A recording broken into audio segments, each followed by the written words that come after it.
Hey everybody. I hope y'all had a good day or having a good day. Um, so I'm back for another review of Real Housewives of Potomac. I just want to say thank you to all of you for subscribing to the channel, who have liked the videos. I really appreciate it. And if you're watching this, please be sure to like the video, subscribe to the channel so you can get updates and stuff like that. And I just say that because I know this is going to take time to grow my channel. I'm not going to buy subscribers and then therefore kind of see it as a business investment. That's not my thing. So I'd rather grow it organically and things match. So I just if you watch it and stuff like that, if you could just hit the subscribe button, that'd be great. Um, so yeah. Also to all and any Muslims who watch this video and who practice Islam, um, happy Eid for tomorrow. I know that is a holiday. We're out of school tomorrow, which might be why I have more energy today. Just the idea of it. But anyway, it's the last day, and it's a celebration of the ending of the Ramadan fast, which is from dusk till dawn. I mean, from dawn till dusk, which is no easy feat. So enjoy your holiday. All right. So, um, this is a review for the Real Housewives of Potomac, season 8, episode 20, reunion part 2. If we're being honest, this is probably the most interesting episode of the whole season, and it wasn't even that interesting. That says a lot. Y'all need to do some real cleanup for Potomac if y'all want to continue to make this a show. Otherwise, let's go to a new city and find something. I don't care if it's a city I've never heard of. All it needs to do is be entertaining. All right. So they pick back up where they left off last week about who Jeremiah belongs to. Is it Ink? Is it Gordon? Mia explains that she knows her body. And I forget the name of the procedure, but they did one so she could get pregnant. She was like, it is Gordon's son. And that Ink and her had an affair and the time overlapped, which is why, that's why she knows it's still, though, Gordon's son. But why he may think it's his son. I do think it is that he wants that Jeremiah to be his son because that boy looks just like Gordon. So it's kind of I'm kind of like anyway, so Karen, shout out to you though. Shout out to you for cutting Andy off when he kept going on and on with it and cutting that shit down like a motherfucking cherry tree. Because when you said, regardless of the paternity, this baby is going to have to see this. And I just think we need to stop. And we need to stop it here. And then Andy is like jumping out. I agree, but you still talking. Okay, so you saying, I know, to keep her from talking. Well, if you know, stop it and stop it there. Because a black child doesn't seem to have get that same consideration from you. And no, it's not surprising, but the bullshit's got to stop somewhere. We could say they're on reality TV. She answered the question, leave it there. So Mia and Karen. Mia wants to know when she found out about her. Mia asked Karen, when did you find out about Mia and Ink's relationship? And I was like, girl, it's true. Does it matter when she found out about it? You were out dating him and she knew. Don't ask these questions like she did something. You made this happen. So Karen said she heard about it at the Grand Dom family reunion party. Ashley said, Ashley asked, oh my gosh, was he there? Wendy starts shaking her head like, yup, he was. And Karen swoops back in and says, no, he was not. But I heard y'all met up after that. Mia, we all know that the bottom line is it's 98% true. You couldn't challenge it. You couldn't say, no, this didn't happen, this didn't happen. And like I said, that's why I don't get up all that energy from Mia. Because Mia lies, then she'll tell something else. It might be the truth, it might be kind of true, it might be just a full lie. Like, she's not worth it to me. The energy sometimes that other people are willing to give her. Okay, so Andy, you're stupid. Okay, and I'm not saying that like that's a revelation for me, but I just want to reinforce that. And it's obvious y'all are trying to protect certain ones on the cast, like the Gizelles, and therefore, by proximity, Robin. Okay, so Andy brings up Gordon and how he had a very nice toast to Mia at their party, and then proceeds to say, well, I mean, Robin has been given a ton of shit tonight for not being transparent. Because Mia's husband said something nice at a public party and didn't think that his marriage woes and their problems were appropriate to present in front of a whole host of people? What the hell is wrong with you? And you said it like, oh, that makes them hypocritical. No, it does not. Honestly, they haven't gotten Robin's ass hard enough, if you ask me. I think she's actually kind of skated. I mean, Karen went in, but the rest of them were just like, I don't believe it, but Robin does, and that's all that matters. Wendy was over it. Candace was over that part. Mia was over that part. Like, they didn't give it to her hard. If anybody, Candace has been getting a ton of shit for no fucking reason. That's who's been getting hit the hardest over bullshit. All right, Mia brings up how she was transparent and told Robin in that little crystal cave, whatever the hell it's called, in the salt cave, about her retaining a divorce lawyer. And she did. And that was a big admission, especially since we know Robin, if you tell Robin, you've automatically told Gizelle. And if you tell Gizelle, Giselle's going to bring it up at your weakest, most vulnerable moment to try to exploit it. So she doesn't have to tell her business. Anyway, then Gizelle tried, not tried, she should have been tried, but then Giselle's tired, can't get a man's ass, says, well, the divorce does that have more to do with his financial stuff or the way he was treating you? Bitch, why can't it be both? First of all, we need to address the fact that Gizelle was only married for 7 years.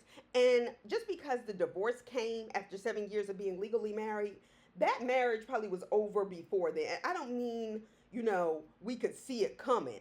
But in terms of her leaving him, this, that, and the other, Gizelle does not have any, as far as I'm concerned, significant experience in marriage to be investigating other people's marriages and how they work. And for somebody who thinks they're so beautiful and stunts every time they walk in the room, Gizelle, you leave much to be desired. And it's probably just because you're a fucking bitch. And men don't find that as entertaining as other miserable women who hang around you. Maybe that's it. Maybe, just maybe. And I don't believe in, I won't say I won't completely believe in it. I will say I don't completely believe in it, but I believe in it sometimes, especially for Gizelle. Throwing the fact that somebody doesn't have a man in their face, and maybe if she wasn't in every other woman's business to that extent, I would not feel a way about it. But I do. So I'm saying it. And I was just like, why are you even asking me a shit that ain't got nothing to do with you? Because I want to remind people I'm on the show, but I'm not going to tell you my business. Like, bitch, shut the fuck up. And Robin, your fucked up, embarrassing relationship, sham of a marriage, how dare you jump in and say it probably has more to do with age. You and Juan divorced and got remarried over credit problems and money. Mind yours. And I do mean mind it, because it clearly is in trouble. Your money, your everything. Not Gizelle. Always saying, have your own account. Always have your own account is my advice. First of all, boo, stop. I have always heard that from my mother and black women throughout my entire life. And it was because if a man starts acting up, you need to be able to get up and go, put some money away that he doesn't know about. But the thing is, it's not that advice that bothered me. It's that I know you're not coming from a good place. And if you weren't on this show, we know you'd still just be dependent on Jamal. And unfortunately, you'd probably be fine. Is Jamal coming? I didn't think so. So Andy brings up that Candace and Wendy's husbands have hung out with Gordon a lot. And he's basically asking if maybe he dropped hints along the way that something was going left or there was trouble in paradise. They both start laughing. That's a yes. Mia said they were the only two that didn't reach out to her when all this stuff was going down. And she was like, I came to the conclusion, like, wow, they're really not my friends. I said, girl, what? What the hell would make you think they were your friends from the gate? Didn't you throw salad at Candace? Didn't Candace call your mother a crackhead? I ain't saying she didn't deserve to get that salad. I am saying Wendy didn't deserve that water in her face, though. Like, they don't owe you shit. I am so tired of these people being so fucking obtuse when it comes to what they've done and what they expect from other people, despite what they've done. I can't. All right. So anyway, they don't owe you anything. Robin and Gizelle reached out to Mia, to you, because they wanted to know what was happening so they could talk shit about you. And you a dummy if you believe anything else. But you are a dummy, so you probably do believe it. Anyway, Wendy said that Gordon sent a vicious text message to Eddie and Chris. And we know that was on purpose. And see, this is what I mean by being obtuse, Mia. Okay, we all know you're dumb. But the reason why he sent it to Wendy's husband and Candace's husband is not simply that they hang out a lot, but they are also enemies of yours. And he understood that by and large, which is why he went to their husbands. He didn't send that shit to Ray. He didn't send that shit to Juan because it wouldn't have gone nowhere, because Juan would have just been like, and wouldn't have told, not Gizelle, Robin, about it at all. So then you got Gizelle's bitch ass over there with that tired ass wig and that polyester dress she had on, barely whispering to Robin about them. Weren't they just showing their vaginas to each other? Yes. Yes, they were last season. And they were all pissy drunk that night too. And when they got to the reunion, they were also fighting. So shut the fuck up. Shut it. That Karen relationship that we don't understand, bitch, stop. Okay, so Wendy could have easily, all right, said easily, when she said I could have easily taken my lick back, she was absolutely right. She could have exploited that, used it against you. That's true. And she was like, that obviously shows I have a little love for you. To me, it doesn't necessarily show that you have love for her. I think the better word in that situation was integrity. Like, I'm not going to take this opportunity to really destroy another woman and another woman with kids who have to deal with the consequences of it. So to me, that showed integrity on her and Candace's part. No, they didn't call you, but they also didn't seek to destroy you by sending this to the Boggs. So then Robin's weak ass is asking her to clarify their living situation. Bitch, why don't you clarify how your name is on the house, because Juan's credit is so fucked up because of your bad financial decisions that we wouldn't know anything about had Gizelle not told us all of that shit on camera last year. Exactly. Anyway, and that's supposed to be your friend? Girl, bye. All right. So then they bring up Gizelle's. Is Juan coming? I don't think so. So then they bring us Gizelle's fake ass relationship with the guy named Jason. I had forgotten his name because, see, he's not real. Okay, he's not real. He's not real in her life. He's not real. They bring us Gizelle's fake ass relationship. Gizelle's father passed away because of brain cancer. My condolences. I don't wish that on anybody. Y'all know that's a sensitive topic for me. My condolences. Okay, period. They show Wendy making the point that when her mother was in the hospital, Gizelle was calling her mother evil and didn't seem to care about the situation in which her mother was in. So she didn't have anything to say. She didn't sit around saying, well, oh well, what goes around comes around. She didn't do that.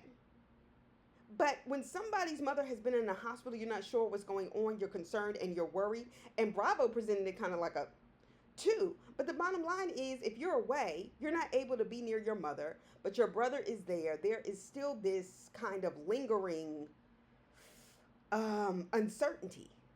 And it's your mother of all people. Okay? Wendy didn't say, I hope her father dies. Wendy or Candace didn't wish bad on her father. And you cannot expect well wishes from people you have treated so poorly, Gizelle. So cut it out. Especially since y'all did that shit to Karen the 3rd season when both her parents died and y'all knew they were sick. I remember as a viewer, one, not liking how y'all treated Karen all season. But when I found out that y'all had known that all along and still kept fucking with her as they were having tax problems, shit like that. Let me tell you something. Gizelle, look, she couldn't be nice enough. She couldn't send enough gifts, flowers, nothing. Fuck you, hoe. All right? Anyway, so Wendy said no, but you did bring up that you talked to Jamal and he said this, that, and the other, and therefore my mother was evil, this, that, and the other. Gizelle, you did that. You did that. And Andy, I don't give a fuck about them little producers in your fucking hearing aid that's telling you we don't have it. I saw it. What do you mean we don't have it? We don't have it because it's not convenient for Gizelle? This is some bullshit. Gizelle ain't even why the show is on. Like, we're not watching for Gizelle. So the level of protection already is clearly unfair for certain people. All right.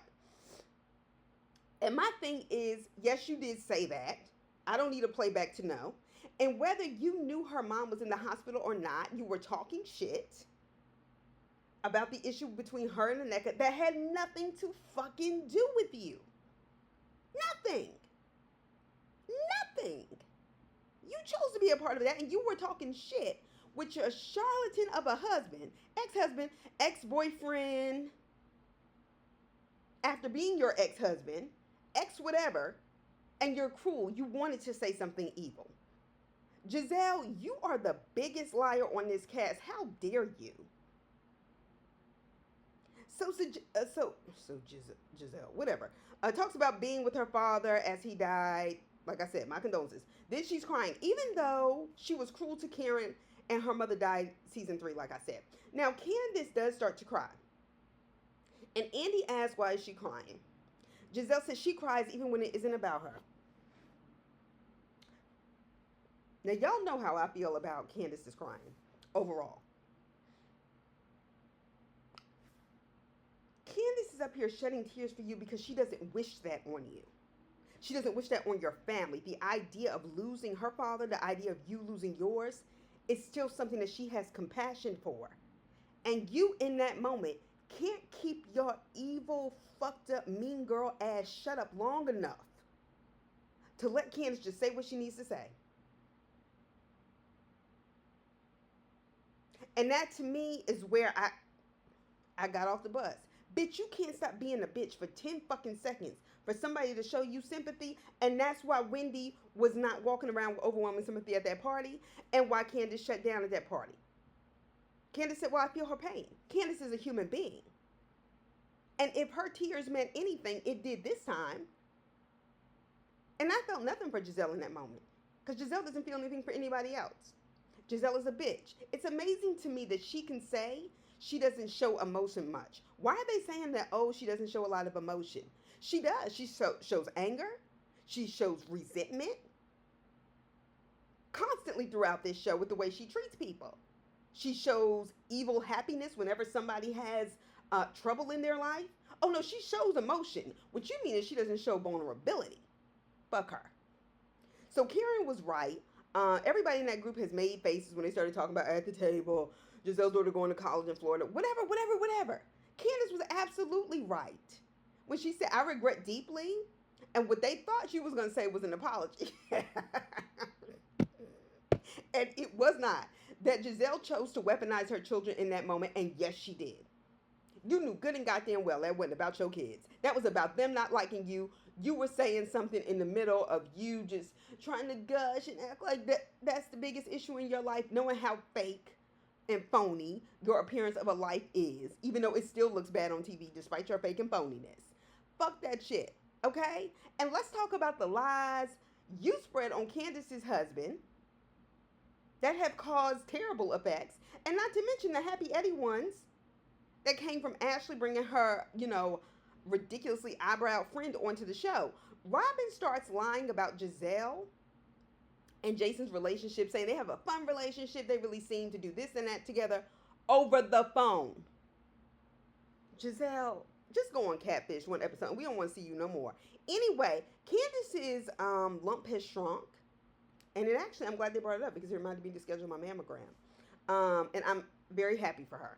I could tell she was stressed and worried. Candace finally confesses that even though Gizelle was supportive of her at one point, she is saying that she thinks her support was hinged on her dislike for Monique, not because she cared about her. I was like, duh, bitch. Yes.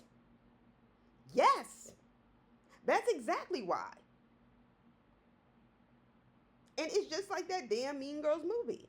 The meaner somebody is, sometimes people just want to be around them more. Giselle's an example of that. Stay away from her. So Robin starts crying about Candace and the colorism conversation and says that it was extremely uncomfortable for her. And she has never experienced that in her life.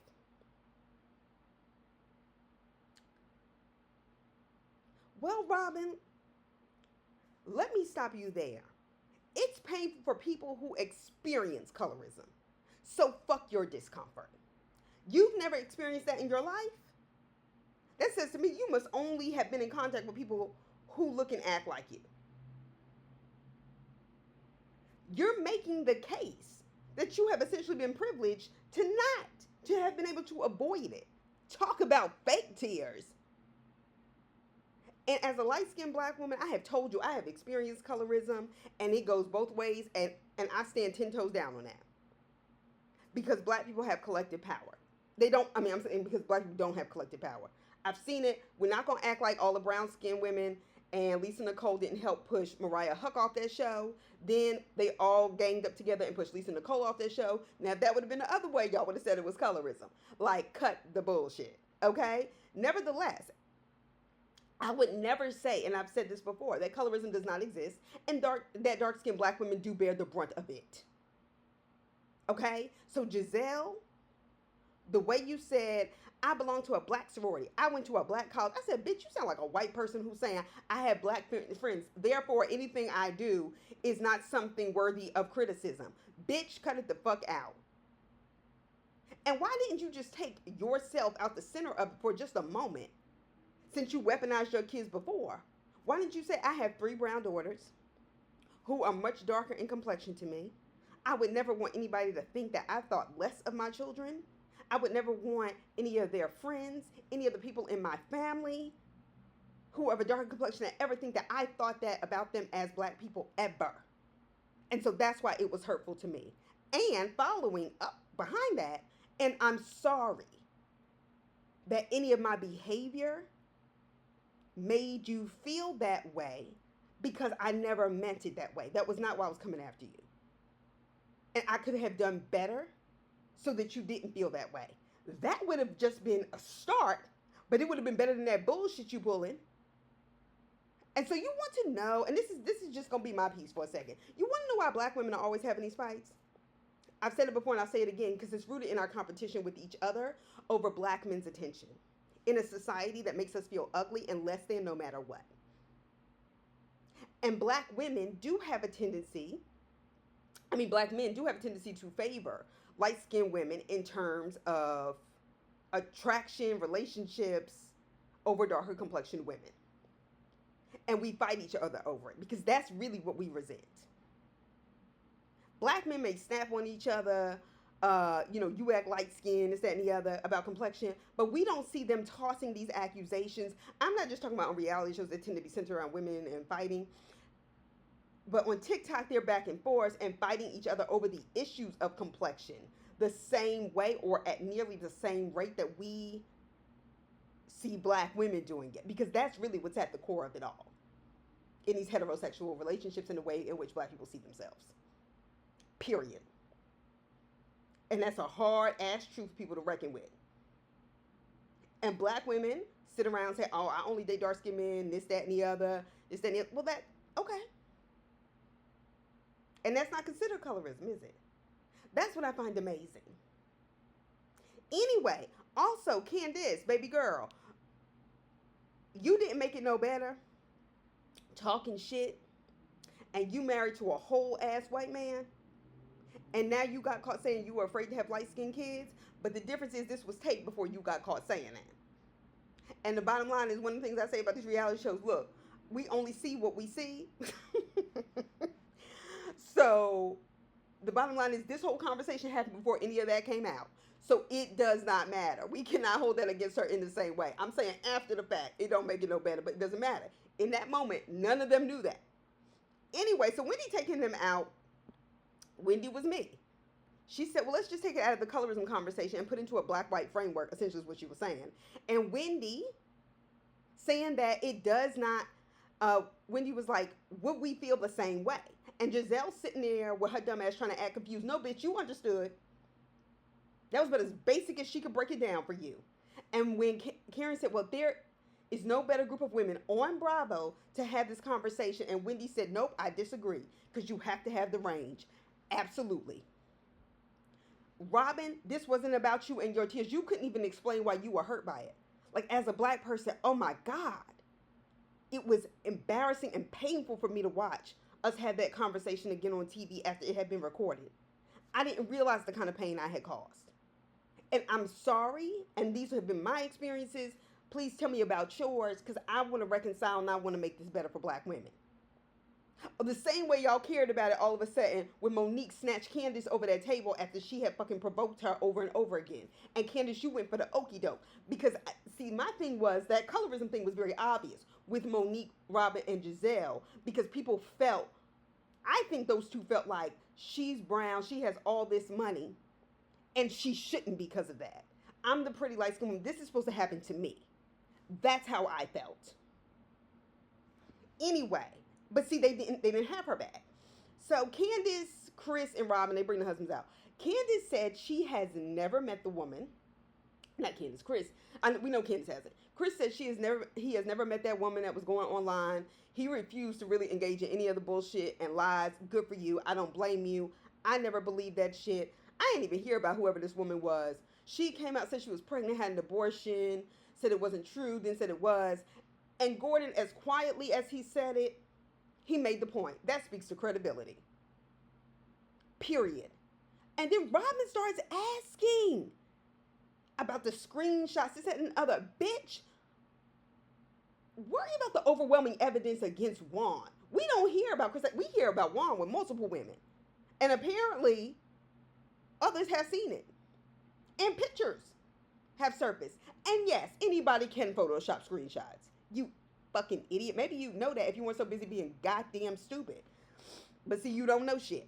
Anyway, and I'm glad you got fired. You have stayed on 7 seasons too long. Anyway. So then Gizelle and Chris get into a back and forth, despite Chris making every effort, and he still handled it well. Gizelle has some nerve interrogating a married man. And this bitch was saying a bunch of nothing. If anybody paid anybody, while y'all trying to imply that Candace paid somebody off, it sounds like Gizelle paid this woman. Because for somebody you don't know and just came out of nowhere, you were really going down a list of things she said about you. The way she went into details about, well, she said keep Gizelle out of it. Gizelle had nothing to do with it. Gizelle didn't do, I was like, you know, an awful lot for somebody that's supposed to be a goddamn stranger. Anyway, then they teased us with Gordon's cliffhanger, which I thought we were actually going to get early in the episode, but we didn't. And I'm ready for this choppy ass season to be over. Nevertheless, I hope you have a great rest of your day and evening, and we'll talk soon. Bye.